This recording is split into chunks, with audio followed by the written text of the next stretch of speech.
ወደዚህ እምነት የመጣሁበትን ምክንያት ደግሞ በቂ ምክንያት አለኝ እና እኔ ኦርቶዶክስ በጣም ነው የምወዳት። አሁን ላይ ያለሁበት ሁኔታ በጣም ከባድ ነው። ቤተሰቦቼ ሊገሉኝ እያፈላለጉኝ ነው።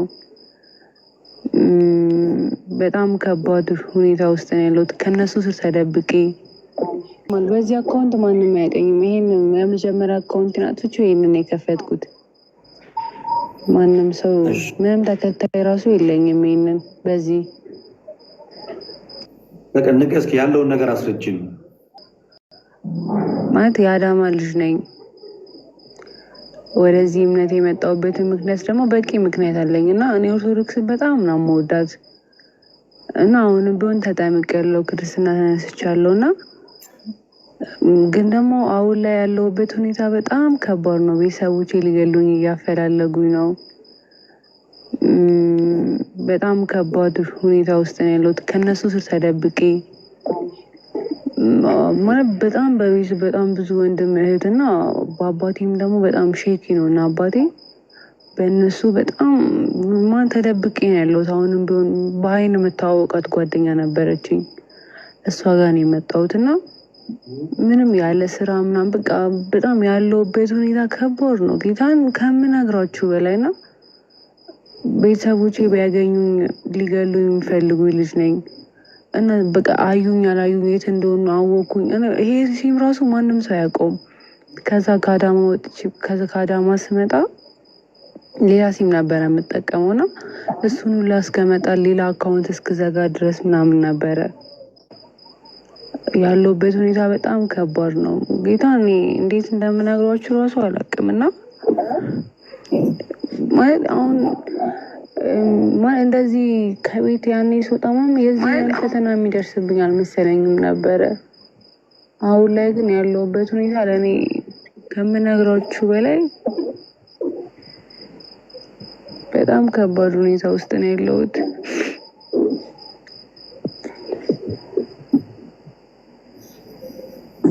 አይዞሽ ነገር አዎ እየሰሙኝ ነው።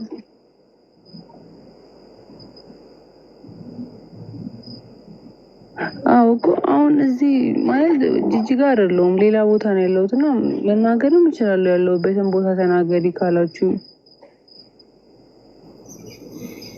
እህታችን በአጭር የሆነችው ነገር ምንድን ነው? እኔ ሳስረዳችሁ ባለሁበት ቦታ ላይ በጣም ብዙ ችግር እየደረሰብኝ ነው። እዚህ ቤተሰቦቼ የምር ጌታን ሊገሉኝ በጣም እያፈላለጉ ነው። ወንድሞቼ ማለት በጣም ከባድ ሁኔታ ነው እና እኔ የዚህን ያህል ደረጃ የሚደርስብኝ አልመሰለኝም ነበረ። ግን ደግሞ አሁን ላይ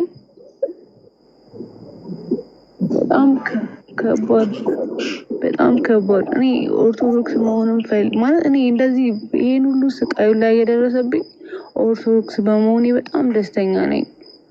ቤተክርስቲያን የዛ ግቢ ውስጥ ራሱ ለእኔ በጣም ደስታ ነው እና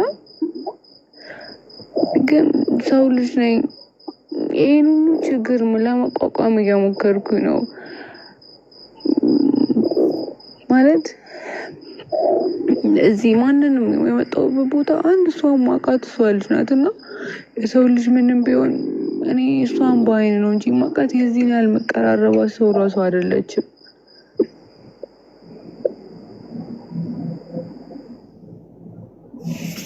እሺ ክርስትና ስምሽን ታውቂዋለሽ?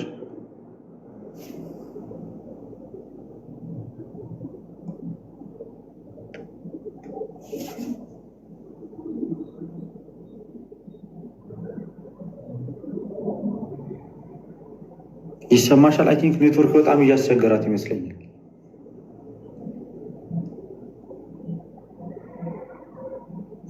ይሰማሻል? አለች ወይስ ወታለች? አካውንት ቁጥሯን ፈልገን የተወሰናችሁ ሰዎች 200፣ 300፣ 400 ብር መርዳት የምትችሉ ሰዎች ብዙ ጊዜ ፈተናው ምን መሰላችሁ? ከሌላ ቤተ እምነት ወደ ክርስትና ሰው በሚመጣ ሰዓት ላይ ትልቁ ፈተናው ከዛ ብዙ ነገር ትቶ ስለሆነ ወደዚህ የሚመጣው ለሚበላበት፣ ለሚጠጣበት፣ ለብዙ ነገር ይቸገራል። ለብዙ ነገር ይቸገራል ሰው እውነቱን ለመናገር እና አንዳንዶቹ ወጥተው ችግራቸውን መናገር አይፈልጉም። በእስልምና ደግሞ እንደምታውቁት ግልጽ ነው። ከእስልምና ላይ ግልጽ ነው። ከእስልምና ከወጣህ በቃ ትገደላል። ይሄ ግልጽ ነው። ራሳቸውም በግልጽ የሚናገሩት ነው። እስልምና ላይ እንደምትሰሙ እንግዲህ አንድ ሰው ከእስልምና ከወጣ በቃ በአጭሩ የሚጠብቀው ነገር ምንድን ነው ማለት ነው? እናት አባት ምንም እንኳን ቢሆን ግድያ ነው የሚጠብቅ። ምንም ይሄ ወደኋላ ምናምን ነገር ብሎ ነገር የለም። የምሬ ነው የምላችሁ። ከእስልምና ወደ ክርስትና ሲመጡ በጣም በብዙ ፈተና፣ በጣም በብዙ መከራ፣ በጣም በብዙ በቃ ከምላችሁ በላይ ብዙ ብዙ ብዙ ነገሮችን ተቋቁመን ወደ ኦርቶዶክስ የሚመጡት ወደ ክርስትና የሚመጡት እና ከዛ ውስጥ አንደኛው ደግሞ የሚበሉት የሚጠጡት የሚኖሩበት ቦታ እስኪያጡ ድረስ በቤተሰቦቻቸው የሚደርስ ዛቻ፣ ፍራቻ ያ ሁሉ ነገር አለና ለዛ ምንድን ነው ለእህታችን እንግዲህ በቃ አሁን የምንችለውን አቅም በጸሎት የምናገዛት በጸሎት በገንዘብ ልናገዛት የምንችል ሰዎች ነው በገንዘብ እናገዛትና ያለችበት ቦታ ላይ ቢያንስ ተረጋግታ እንድትኖር ማድረግ ይቻላል። እኔ ላኩልኝ በቃ ማገዝ የምትፈልጉ ሰዎች እሷን የኔ አካውንት ቁጥር አላችሁ አይደል? የኔ ቴሌግራም አላችሁ አይደል? አንድ 10 ሰዎች የምትሆኑ ሰዎች አንድ አስር የምትሆኑ ሰዎች በቃ 500ም 200ም እኔ የራሴን ያደርጋለሁ። እኔ ራሴን አደርጋለሁ። እዚህ ውስጥ ካለሽ ጻፊልኝ፣ በውስጥ አካውንት ቁጥርሽን ጻፊልኝ። አሁን የገባሽው እህታችን አካውንት ቁጥርሽን ጻፊልኝ። ለእኔ አጠር እናድርገው በቃ እንትን እያለ እንዳይል አካውንት ቁጥርሽን ጻፊልኝ። ከዛ እኔ አካውንት ቁጥርሽን ሰጣችኋለሁ። ከቻልሽ እዚህ ጋር ጻፊላቸው፣ ወይ ለእኔ በቀጥታ ከሚላክ እዚህ ጋር ጻፊላቸው። አካውንት ቁጥር ካለሽ እዚህ ከታች ጻፊላቸው፣ ወይ ደግሞ የእኔ አካውንት ቁጥር ካላችሁ ለእኔ በደረሰ ይላኩልኝ። የእኔ አካውንት ቁጥር አላችሁ ብዬ አስባለሁ ብዙዎቻችሁ። በውስጥ ጻፊልኝ፣ አጠር እናድርገውና የእኔ አካውንት ቁጥር አላችሁ አይደለ? የኔ አካውንት ቁጥር አላችሁ። ለእኔ ስትልኩ ከደረሰኝ ጋር ምን ላኩልኝ። ለእኔ ስትልኩ ከደረሰኝ ጋር ላኩልኝ። ከዛ እኔ ለእሷ ልክላታለሁ ማለት ነው። በአጭሩ ምንም አይነት በመካከል እንትን እንዳይኖር ላኩልኝ። እናግዛት በቃ 200 ሚሆን 300 100 ብርም ያላችሁ ሰዎች ልትሆኑ ትችላላችሁ።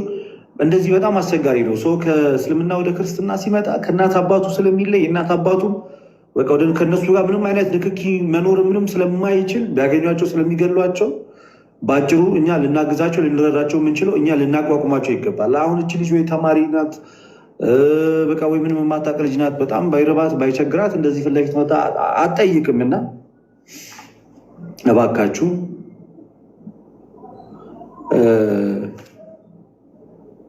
እንርዳት፣ ከጎንሽ አለን።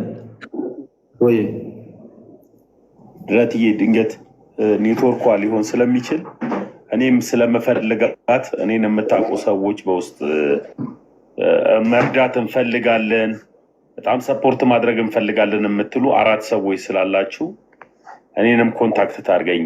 እኔም ብላ ትጻፍልኝ፣ ልደትዬ አገኛታለሁ እና ደግሞ እግዚአብሔር አምላክ ደግሞ ይረዳናል። አንቺ በርቺ፣ ጠንክሪ እህቴ።